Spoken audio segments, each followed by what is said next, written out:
Ilha og sayri ang karaang pulong Cebuano Binisaya. Sa Ebanghelyo karong adlaw, nining solemnidad ni San Pedro ug San Pablo, mga apostoles, na karaang pulong nga madungog mabasa nato sa Ebanghelyo, kining pulong nga makabuntog. Ingon ang Ebanghelyo karon, ingon nato Ginoong Jesucristo ngadto kang San Pedro, bisan gani ang kamatayon dili makabuntog niini. Unsa may pasabot ana makabuntog? Makabuntog means makapilde. Kuyawa bay, way makabuntog. Buti pasabot way makapildi, way makalupig. Ha? Way makabuntog, way makapildi, way makalupig, way makaatraka. Nobody can subdue, nobody can defeat. Mo na buti pasabot ana. Way makabuntog, way makapildi.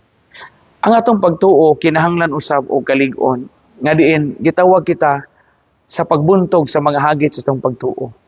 Una na itong gilauman nga sa itong kinabuhi, mabuntog na ito ang gahom sa yawa o sa dautan. Galaom kita nga mabuntog ang gahom sa sala, diya sa itong kinabuhi, diya sa itong katilingban, personal sin, social sin. Galaom kita nga mabuntog na ito ang mga hiwi nga naa sa itong katilingban, corruption, pagpanaog-daog, paglapas sa tawhanong katungod, paglapas sa katungod sa mga kabus. Buntugo nato ang mga babag nga diin atong nasinati nga makababag nato aron ang gingharian o gahom sa Dios maghari diha sa atong kinabuhi.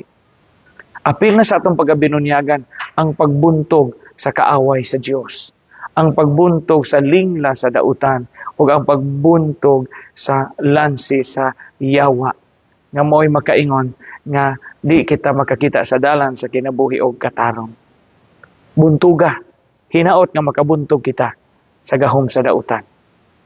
Sama nga giingon sa atong Ginoong Jesucristo, ang gahom sa yawa o sa kamatayon dili makabuntog sa gingharian nga tukuron sa Ginoo ang simbahan.